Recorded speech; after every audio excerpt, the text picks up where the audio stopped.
Hola, ¿qué tal amigos? Bienvenidos a un tercer episodio de Psicología para no psicólogos. Esta tarde nos acompaña el señor Javier Sauceda. Javier, ¿cómo estás? Muy bien, ¿y tú? A todo dar, Javier. Amigas, amigos, a la personita que nos esté escuchando, quédense el día de hoy. El episodio pasado discutimos 5 mitos sobre la psicología. Hoy nos toca discutir otros 5 para terminar los 10 puntos. Y tenemos una sección nueva llamada Datos Curiosos. Entonces, espero que se puedan quedar hasta el final del programa. Javier, ¿te gustaría comentar algo relacionado a por qué no pudimos terminar el programa pasado estos 10 puntos o 10 mitos sobre la psicología? No, pues nada más una disculpa ya en su momento. En el programa pasado, pues ahí llegamos a comentar, ¿no? Que tuvimos unos problemas técnicos y problemas técnicos parecidos a los que ahorita surgieron antes de empezar a grabar este video. Para los que nos están escuchando y viendo, no es necesario que sepan esto, pero pues estuvimos como una hora antes checando algunas cosas.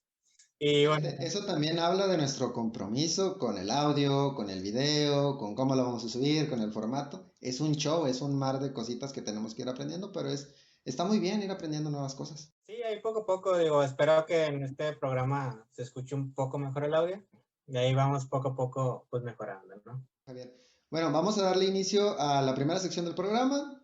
Es, pues obviamente, el tema principal, mitos sobre la psicología. Vamos a abordar el punto 6. Si te parece, voy a empezar. Yo arranco con el concepto y ya lo vamos discutiendo poco a poco. Menciona, número 6. No te puedes enfadar. Eres psicólogo.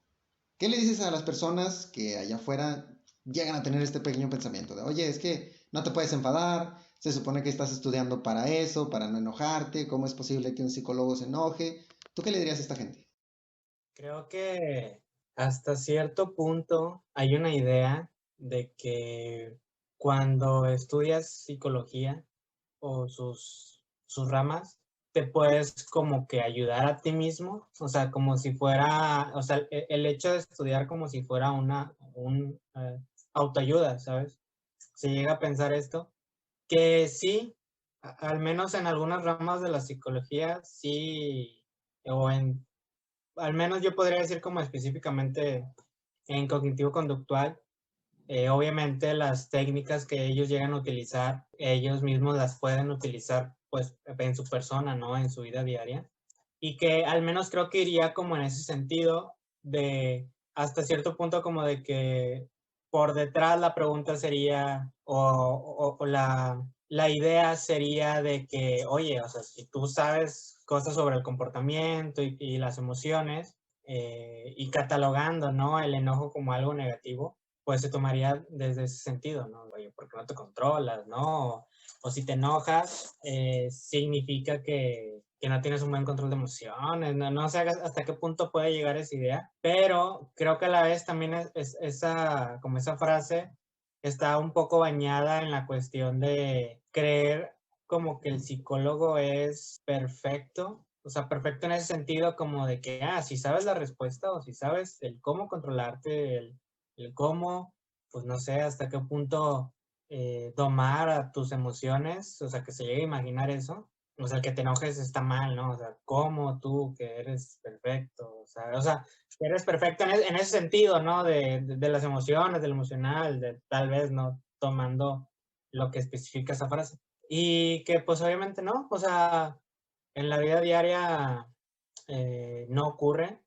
Al menos yo en un inicio cuestionaría de que, bueno, en qué sentido es esa idea de como de perfección, ¿sabes? Como si en realidad se puede, o sea, yo cuestionaría la idea de que si en realidad se puede tener un control total de las emociones o de las situaciones y que hasta cierto punto a mí me preocuparía una situación así, ¿no? O sea, estás hablando de un control total de que, oye, o sea, pues tampoco puedes estar ahí atento los 24/7, ¿sabes?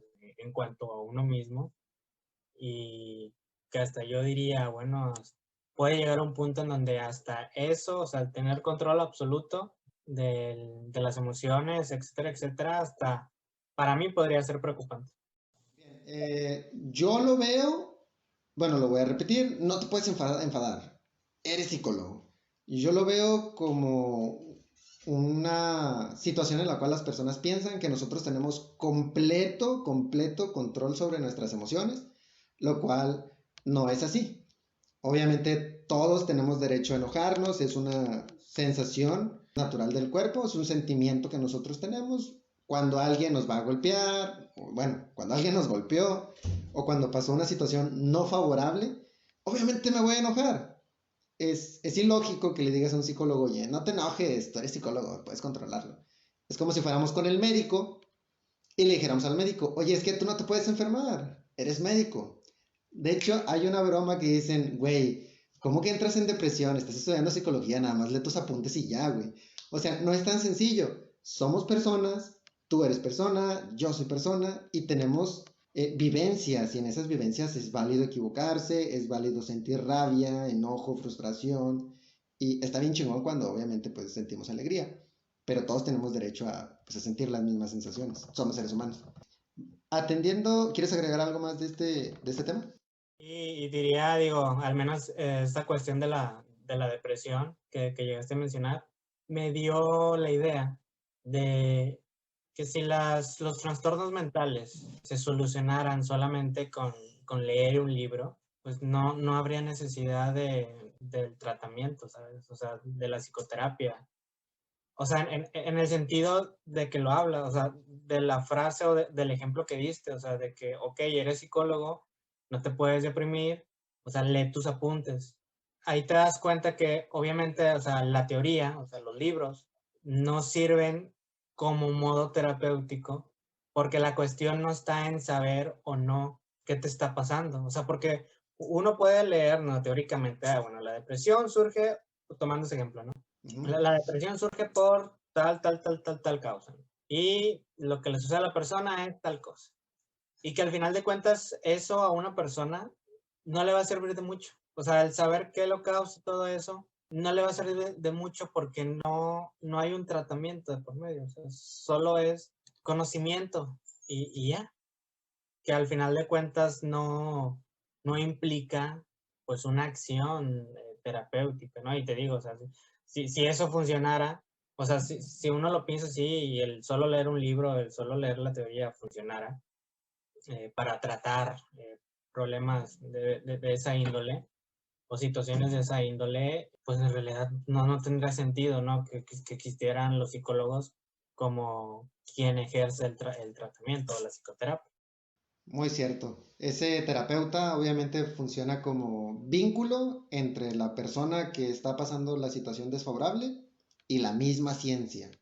Esa persona, terapeuta, va a utilizar los métodos que ya existen, que fueron comprobados, para ayudar a que esta persona que tiene la situación desfavorable se sienta mejor, esté mejor. Entonces, sí se ocupa un terapeuta. Y de hecho, el punto 7 va relacionado a ese tema. Menciona la psicología no es una ciencia. Hay muchas personas que dicen, oye, pues no puedes confiar en algo que no esté probado.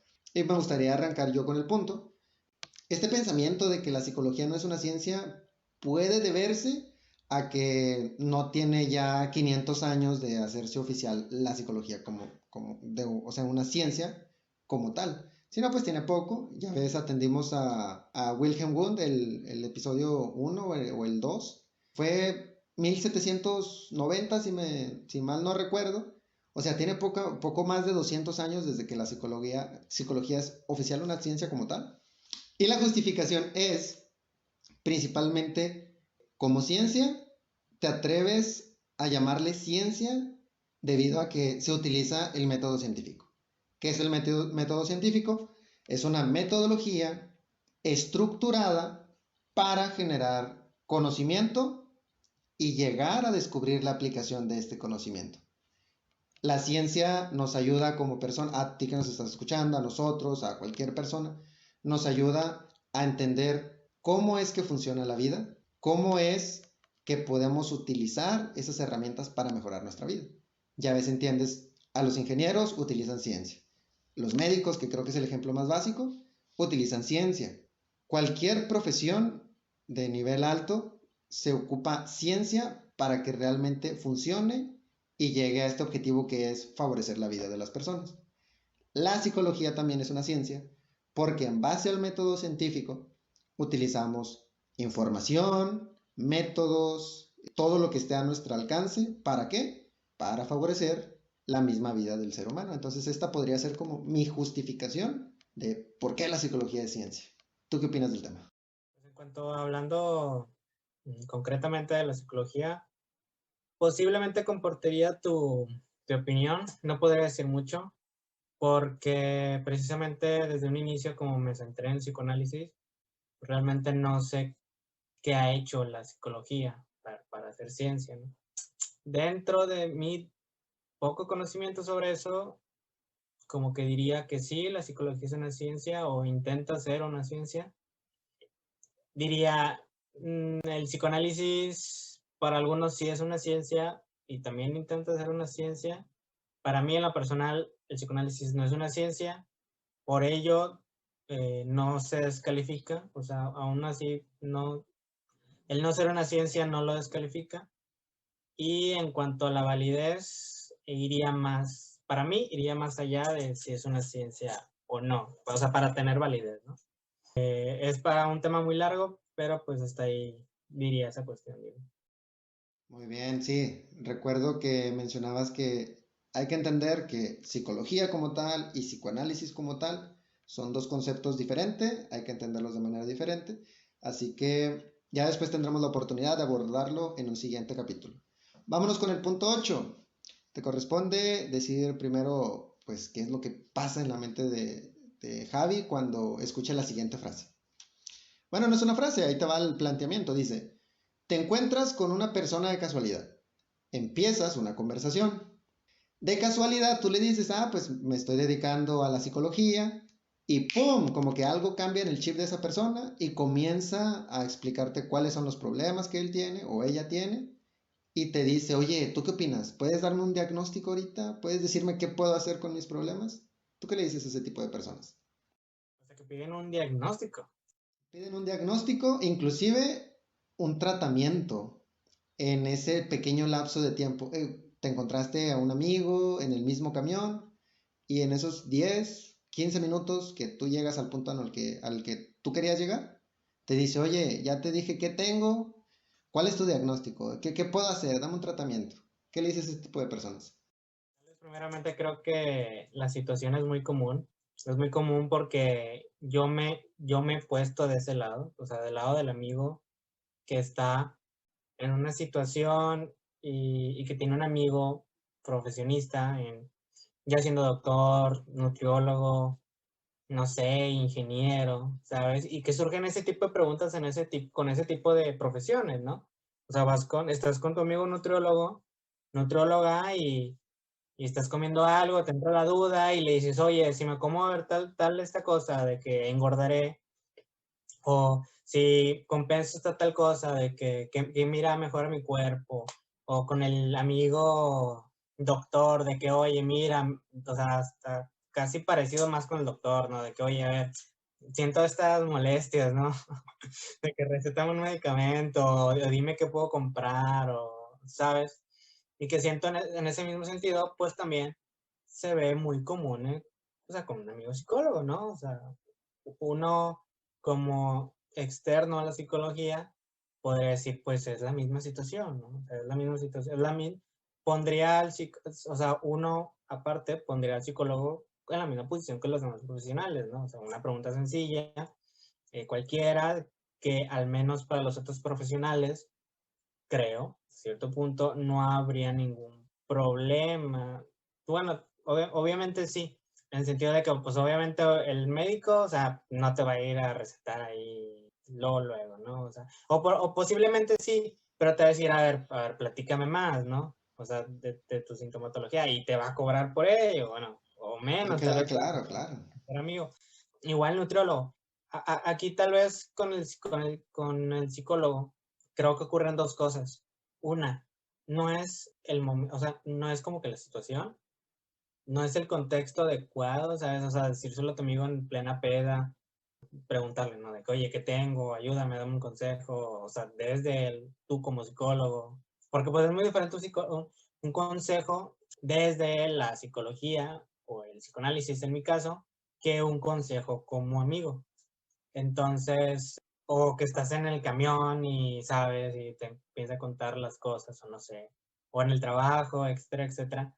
Entonces, no, o sea, esa es la principal, una, ¿no? De que no es el lugar, no es el momento para intervenir de esa manera. Y dos, creo que lo que podría distinguir muy bien la psicología, o te digo, al menos el psicoanálisis, porque lo digo desde ahí, desde el psicoanálisis, a las otras profesiones, es que el hecho de que uno se ponga en el lugar como del psicólogo que va a ayudar a su amigo, etcétera, etcétera, ahí ya, desde ahí ya está como mal o como incorrecto porque tal vez está ético, ¿no? En el sentido de que eso al final no va a funcionar.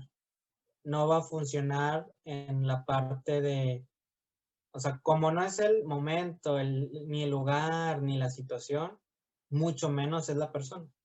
Entonces, a lo que yo he hecho, o sea, como yo actúo en pues, mi vida personal, digo, pues, tengo muchos amigos, amigas, que sí, obviamente me han llegado a pedir el consejo y todo, o sea, algún consejo y todo eso, y no dudo que también lo vean más como en el sentido de que, ah, bueno, a ver, tú que eres psicólogo, o sea, como que, ah, tú que sabes más de las problemáticas de la vida cotidiana, dime, ¿no? O sea, yo siempre lo digo desde el lugar del amigo, o sea, un consejo de amigo, una opinión de amigo.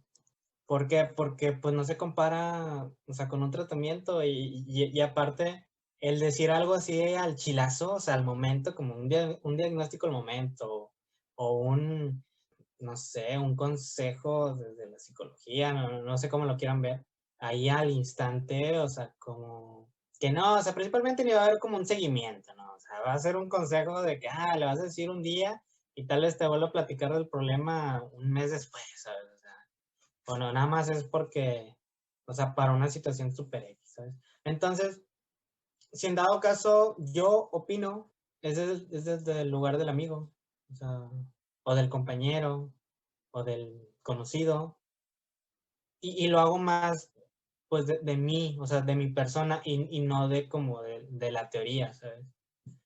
Porque al menos yo no veo como ni la necesidad y ni ¿cómo decirlo? O sea, sí, o sea, no le veo la finalidad de como tratar psicológicamente a tus amigos, o al menos en ese momentito, ¿sabes? Entonces yo, al menos yo, siempre me pongo como del lugar del amigo. O sea, siempre lo digo desde mi persona, desde mi experiencia, y no desde una teoría, ¿no?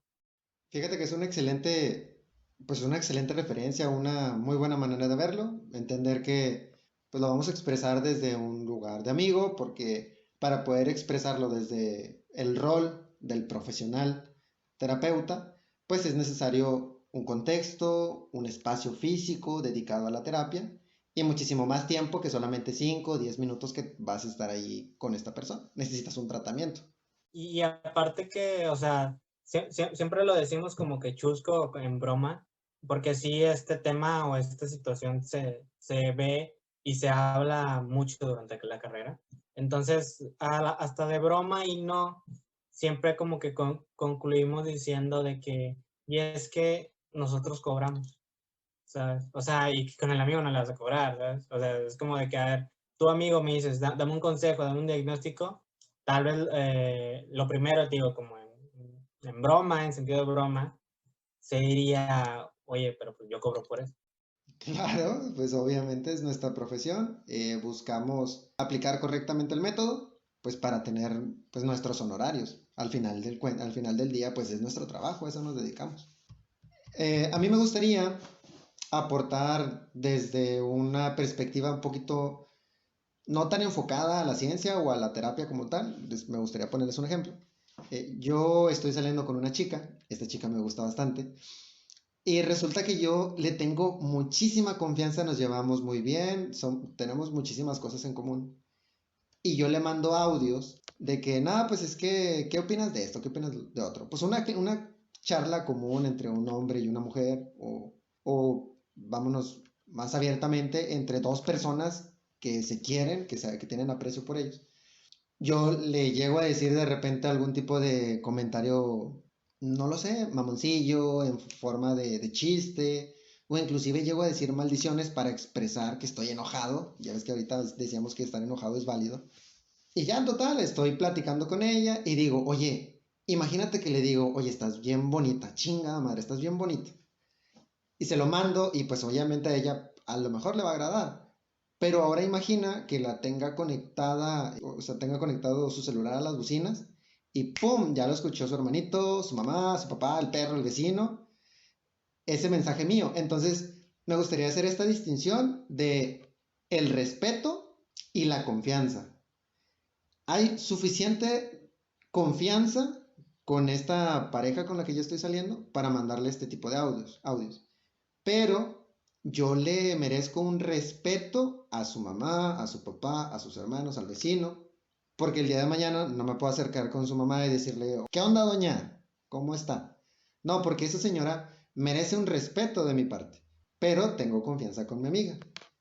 Ahora sí, vámonos a encaminarlo hacia el ejemplo de la psicología. Con tu camarada que es psicólogo, que te lo topas en la peda, o inclusive ponía el ejemplo yo del camión, sí le puedes decir, oye, güey, me está fallando este pedo, me siento achicopalado por esta cosa, tírame un consejo, ¿no? Y ya le cuentas 5 o 10 minutos de tu problema, y ya pues te podemos decir nosotros desde la confianza de amigos, pero tienes también tú que entender, porque nosotros lo entendemos, que hay que darle un respeto a nuestro rol de terapeutas. Ese respeto, me gustaría que al menos las personas que nos escuchan entendieran que nosotros queremos darle respeto a la profesión y atender al paciente en un lugar tranquilo para poder brindarles todo nuestro tiempo, toda nuestra atención. Ese es el respeto que nosotros le damos. ¿Por qué? Porque no es lo mismo estar en una peda, estás ebrio o ya te pasaste de copas y tu compa obviamente va a decir, ah, pues puedo confiar en él como que es psicólogo. No, es tu camarada, es tu amigo y nosotros te vamos a hablar desde ahí. Hay que tenerle confianza a tu camarada, pero hay que tenerle respeto a la profesión. Y con eso termino mi punto. ¿Quieres agregar algo más? No, nada. Vamos al siguiente. Vamos a darle de lleno. Ahora tú empiezas. Aquí dice, ir al psicólogo es para tarados mentales. ¿Qué se te viene a la mente cuando escuchas esto? Creo que también algo para complementar, uno, creo que fue el sexto, ¿no? El que damos esta situación de si fuera tan fácil leer la teoría, ¿no? Y con eso te curas, Ujú. o con eso te quitas la cuestión o la problemática. Hasta los mismos psicólogos tienen psicólogos. Y no es para, ¿cómo decirlo? O sea, lo mencionan en ese sentido, ¿no? Como de ver, tal vez retomando un poquito lo que mencioné la vez pasada, como de que, ver al psicólogo, ¿no? Que no se equivoca, que no se enoja, que era lo del mito. Y que hasta uno pudiera complementar de que, bueno, mira, y hasta vas a terapia, ¿no? Y cómo te enojas y todavía vas a terapia. Y que creo que no, principalmente porque al menos a mi contexto, a mi situación actual, o sea, al contexto de vida diaria y población con la que convivo normalmente, el ir al psicólogo ya no se ve algo extraño. O sea, ya, al menos yo en mi círculo, ya no veo como que sea una situación muy tabú o muy rara o que hasta se llega a criticar a alguien por ir al psicólogo y que alguien llega a decir de que, oye, o sea, estás bien, ¿no? O sea, de que, a ver, ¿qué te faltó de chiquito para que ahora fueras al psicólogo y todo eso? De hecho, hasta, bueno, al menos en la Facultad de Psicología, a mi experiencia era al contrario. O sea, tal vez no como de forma peyorativa, o sea, no de forma como de insultar a la otra persona, pero lo extraño o lo problemático, por lo que surgían cuestionamientos, era ver a una persona que estaba estudiando psicología o psicoanálisis y que no se tratara, o sea, que no fuera con un psicólogo, que no fuera con un psicoanalista, hasta resultaba problemático. O sea, era como de que, ¿cómo? O sea, estás en psicología, es parte de la formación, se necesita. Te digo, bueno, hablando exclusivamente del psicoanálisis, puede haber otras ramas de la psicología que obviamente no era necesario, no era obligatorio. No era obligatorio en el sentido de que tal vez no influya mucho en el aprendizaje o en la formación como psicólogo, pero en psicoanálisis sí influye mucho en tu formación como psicoanalista. Entonces, como partes de los diques, ¿no? No de los diques, de las, ¿cómo se les llama? Sí, de los cimientos, ¿no? Del edificio que estás construyendo, por poner una analogía. Entonces, acá era hasta distinto. Hubo una ocasión en donde en mi servicio social, o no, en mi servicio comunitario, ya a finales de la carrera, tocó que, haz de cuenta que te daban como el servicio social al final eran 6 meses. Durante cada mes tenías que hacer un servicio comunitario, pues correspondiente al mes, ¿no? Entonces, había muchas como a elegir. El servicio comunitario era, pues sí, una ayuda como a la comunidad o algo así. O sea, podías de que ir a Cáritas a acomodar las medicinas, la ropa, etcétera, etcétera. Podías ir a tal lugar a dejar varios kilos de latas, ¿no? Para reciclaje, etcétera. Eran ese tipo de cosas, ¿no? Pero también había la opción de ir como a tipo, no seminarios, pero como conferencias. Entonces, en una de esas ocasiones, como de las opciones, pues no tenía, o sea, que no tenía 10 kilos de periódico, ¿no? Para ir a entregar. Entonces, había otra opción de que, bueno, ve a tal conferencia. Entonces, fui a una conferencia que, pues, de hecho, me sorprendió muy interesante. Hablaban de, tales, para los que no sepan, como que hay una posibilidad de tener un jardín como botánico o tener plantitas en tubos ay, ¿cómo se llaman esos tubos blancos?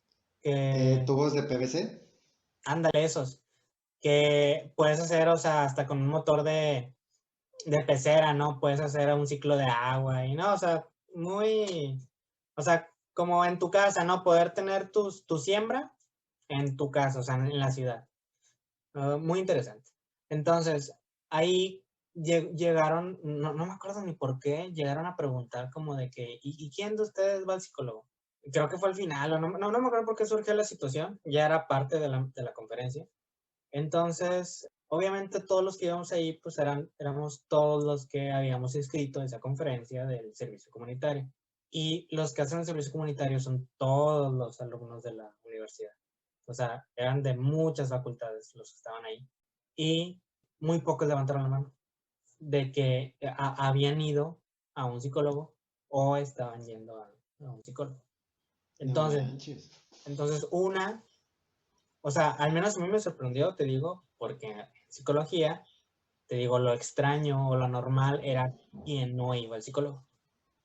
Pero Sí, ahí claro. fue como otra muestra de la realidad, o sea, de fuera de mi círculo cercano, de ver que posiblemente, no lo sé muy bien, aún así, en gran parte de la población, aún está muy, pues sí, se tienen otras ideas sobre ir al psicólogo, ¿sabes? O hasta con pena, ¿no? O sea, uno dice de que, pues voy al psicólogo, ¿no? Y que al menos yo diría que tal vez la normalidad va más a ver al psicólogo como algo, como no algo malo, ¿sabes? Perdón, te interrumpa. En sí, me gustaría agarrar ese punto que estás tomando, porque para la raza allá afuera, obviamente, digamos que no habría ningún problema en el que diga, ¿sabes qué? Pues no quiero ir al psicólogo. Lo chido sería que no dijera, el psicólogo es para tarados mentales, como el punto que estamos discutiendo. Ahí sí hay problema, porque obviamente el psicólogo no es para tarados mentales, ahorita les digo mi punto. Pero lo padre sería que las personas respetaran. Oye, ¿vas al psicólogo? Ah, mira, pues qué padre. Bueno, o sea, no qué padre, o sea, como que, muy bien, te acepta. Que no haya comentarios feos relacionados a eso. Pero obviamente entendemos que en la sociedad no pasa. Ese es un punto.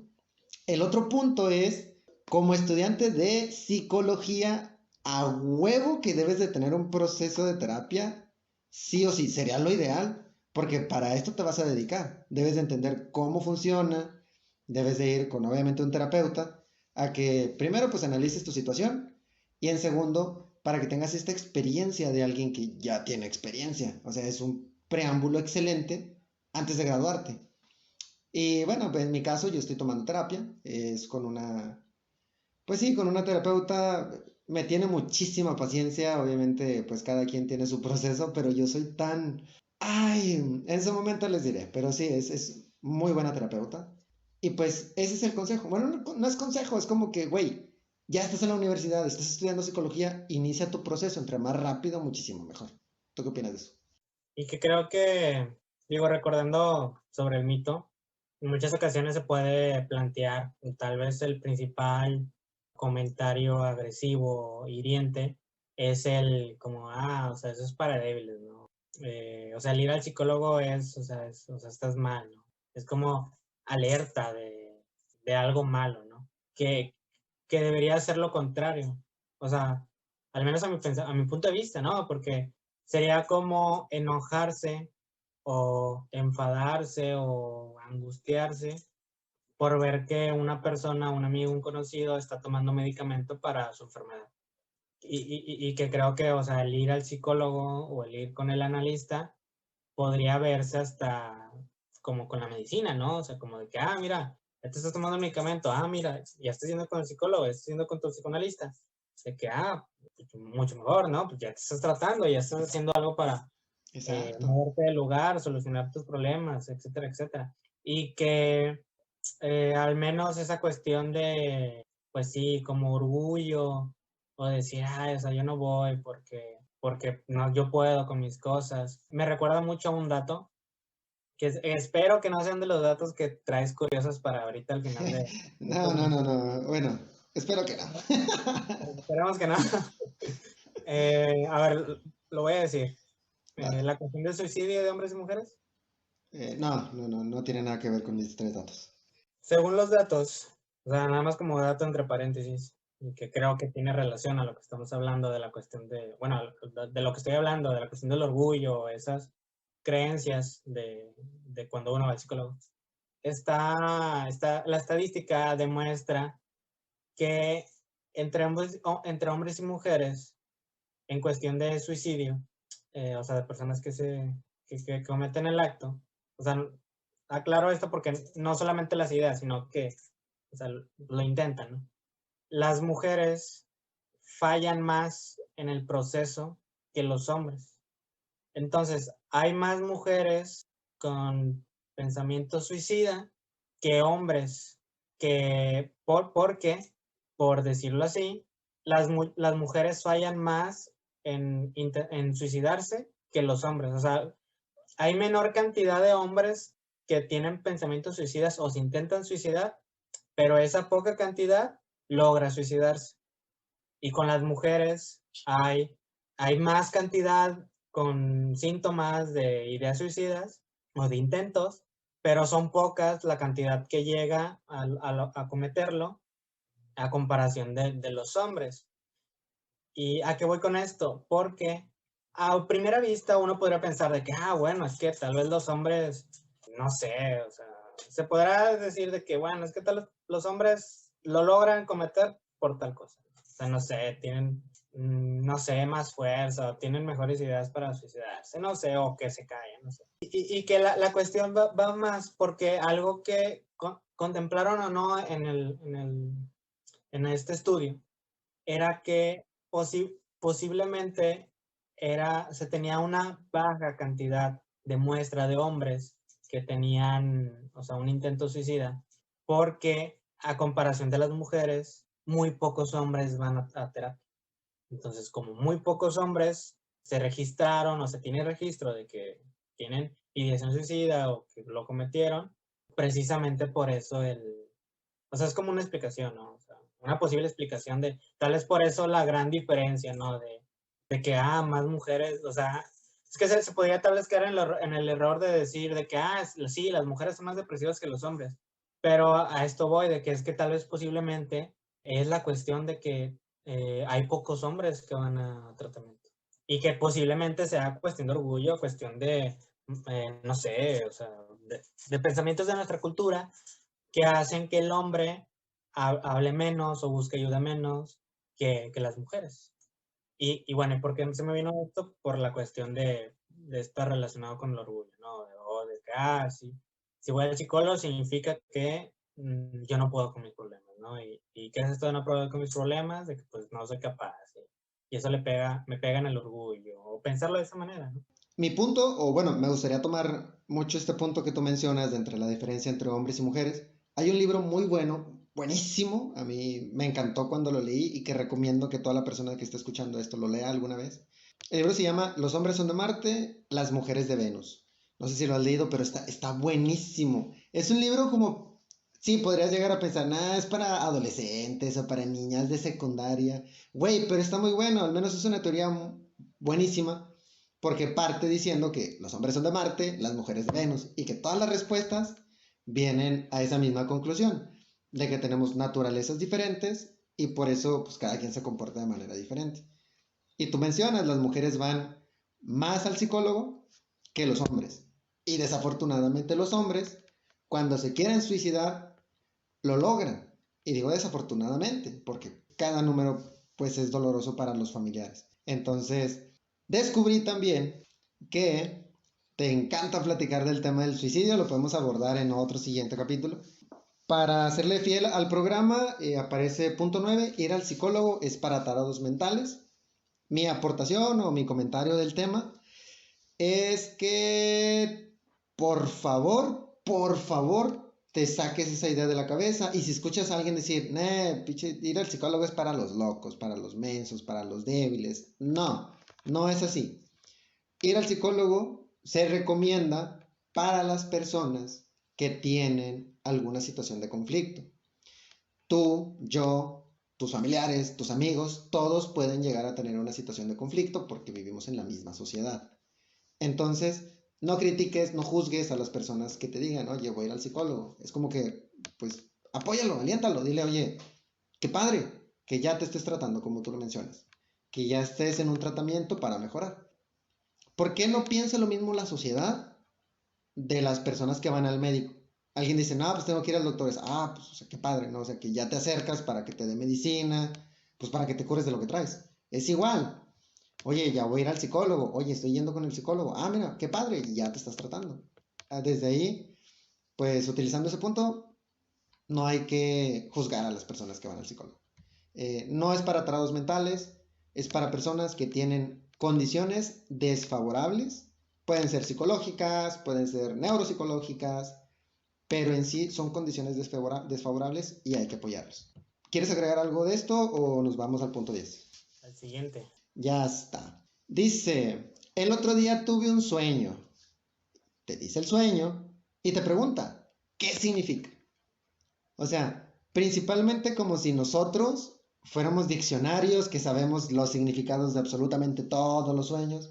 A lo mejor y tú tienes una noción más amplia que yo por este tema del psicoanálisis, pero al menos atendiéndolo desde el lado biológico, bueno, no tanto biológico, sino fisiológico, una persona no puede soñar algo que no ha vivido o asimilado mediante otros sentidos.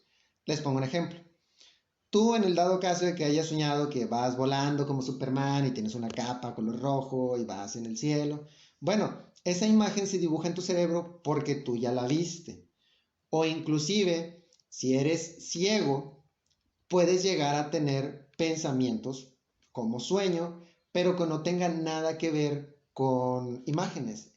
Recuerdas sonidos o te dibujas un escenario que asimismo se dibujó en tu cerebro. O sea, para poder soñar algo, ya tenemos que haberlo vivido. Y ese era el paréntesis que quería decir. Pero si las personas que se acercan a nosotros no nos vayan a decir, oye, es que soñé algo bien raro, te lo cuento. ¿Qué significa? No sabemos nosotros, no tenemos un diccionario que nos diga qué significan todos los sueños. ¿Tú qué dices del tema? Digo, al menos en psicoanálisis hay mucho de dónde cortar, porque de los sueños fue de donde parte Freud para abordar y crear la teoría psicoanalítica.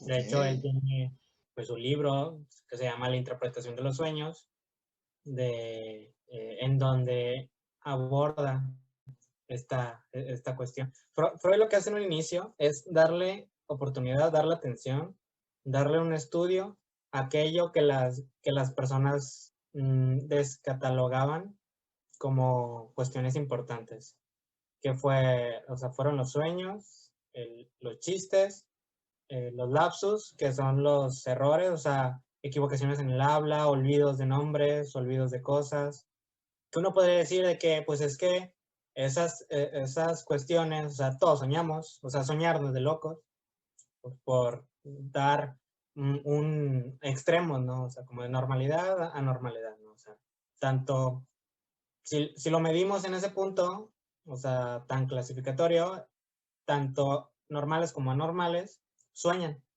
Igualmente, todos cometemos errores, o sea, todos alguna vez se nos trabó la lengua, todo alguna vez se nos olvidó las llaves del carro, las llaves de la casa, ¿sabes? Alguna tarea. Y que Freud en un inicio toma todas estas cuestiones para darles un sentido, para explicarlos y darles como una Significado. claridad. ¿Mande? ¿Un significado, una traducción o darles qué? ¿A qué te refieres? Sí, no, analizarlos, darles ese valor como objeto de estudio y analizar a partir de ahí. Porque si en psicoanálisis no tenemos un libro, o sea, la interpretación de los sueños no es un libro que te diga, a ver, si soñaste con arañas, significa tal cosa. Si soñaste con ballenas, significa tal cosa. Si soñaste que volaste, significa tal cosa. No. Tal vez lo voy a decir muy cortito para no tampoco alargarme tanto porque sí es mucha información. Pero Freud encontró que los sueños tienen un sentido y ese sentido depende de cada persona. O sea, si tienen para el psicoanálisis, los sueños, al igual que los errores en el habla, los olvidos, las cuestiones de la vida cotidiana, todo tiene un sentido, y ese sentido se tiene que descubrir en el análisis. Y ese sentido solo tiene o solamente se puede encontrar con la persona. Ok. No es algo como que general, ¿sabes? O sea, no es algo como de que, sí, como un libro, ¿no? De diccionario, de que soñaste esto, significa esto. Y que precisamente todo esto se puede abordar en un psicoanálisis. Entonces es como si mis sueños, mis vivencias, lo que pienso, lo que siento, lo que ingresa a mi ser mediante las sensaciones y, bueno, en sí la percepción, todo influye en nuestro comportamiento y todo eso se puede analizar, ¿verdad? Sí, sí, sí. Sí, porque al final de cuentas, para el psicoanálisis, el sueño solo es una fachada de lo que en realidad está sucediendo. O sea, al menos como que una ley del sueño en psicoanálisis o la teoría del sueño en psicoanálisis, de los sueños, es de que todo sueño es el cumplimiento de un deseo. Solamente que este deseo es un deseo inconsciente. Entonces, ahí va la cuestión. O sea, porque uno podría decir de que, bueno, es que soñé que, o sea, tuve una pesadilla. O sea, con los sueños de angustia, ¿no? O sea, tuve una pesadilla. ¿Cómo es que yo voy a querer que, no sé, que venga un asesino y me mate, ¿no? Que hasta soñé eso y me desperté todo preocupado, etcétera, etcétera. ¿No? O sea, no es que tu deseo sea ese. Tal vez principalmente, aunque tú sueñes que te comes un helado y el día anterior querías un helado y no te lo pudiste comer y pues en el sueño lo soñaste y cumpliste tu deseo de comerte un helado, aún así ese no es el deseo. O sea, tal vez conscientemente sí lo cumpliste. Y tal vez en el sueño, en la pesadilla, tal vez conscientemente no lo cumpliste, porque, pues, no sé, querías vivir y te mataron, ¿no? Pero en cuanto al deseo, es porque es un deseo inconsciente y precisamente por eso se tiene que analizar a ver qué onda con eso. Y, o sea, y no es sencillo. O sea, no es una cosa así como de que, sí, nada más digo tal cosa, ya sé qué significa. Claro que no, obviamente pues se necesita un proceso de terapia extenso para poder analizar pues todos estos sueños que tiene la persona, analizas deseos cumplidos, deseos que no se cumplieron. Entonces, interesante, interesante. Bueno, mira, terminamos ya nuestros 10 puntos de, pues sí, los mitos que hay en la sociedad, intentando aportar en esa desmitificación. Y yo quiero invitar a la raza que nos está escuchando a que acá abajo en el cuadro de comentarios nos ponga algún sueño que hayan tenido y poder nosotros tener material para en un futuro episodio poder no obviamente darle un significado, un tratamiento, un diagnóstico a la persona que lo escribe, pero sino para poder abordar más este tema. Es material de trabajo que nosotros podemos tener para los siguientes capítulos. Yo diría que no. ¿Por qué no? ¿Por qué no? Sueños locos, estaría súper Interesante. Imagínate, podrías conocer lo que está soñando la gente. Sería interesante. Díganos qué opinan acá abajo en la caja de comentarios. Digo, sería interesante obviamente leerlos, digo, como cualquier cuento o historia, ¿sabes? Pero ¿Qué? no digo, hace 3 mitos estábamos hablando de que ¿no? En la peda, que un amigo te pregunte que qué pedo con su vida. Y ahora estoy haciendo completamente lo mismo. No, no, no, obviamente no me refiero a eso. Pero cuando tenemos suficiente información, se puede trabajar en base a esa información. Spoiler alert, hice una encuesta sobre sexualidad. Más o menos van unas 550 personas que las han respondido. Quiero llegar a 1000 para tener un panorama más amplio del tema sexual y poder, obviamente, tomar de esa información material para poder hacer el capítulo. Entonces, yo no puedo preguntarle a una persona, oye, ¿cuántas veces te masturbas a la semana? ¿Cuántas veces en el mes tienes sexo? ¿Cuáles son tus preferencias sexuales? Porque solamente sería de una persona. Si tenemos suficientes personas entrevistadas o encuestadas, podemos enfocar toda esa información para hacer un análisis. O sea, por eso te digo, la gente puede describirnos su sueño y podemos valorarlo. No que le hayamos hecho un diagnóstico y un tratamiento nada más con lo que nos va a decir. Pero será una invitación a que nos den material ellos también y poder trabajar con eso. Estaría interesante. Pero si no quieres, lo va a entender, no hay pedo. Bueno, digo, interesante tal vez, pero el psicoanálisis así no funciona.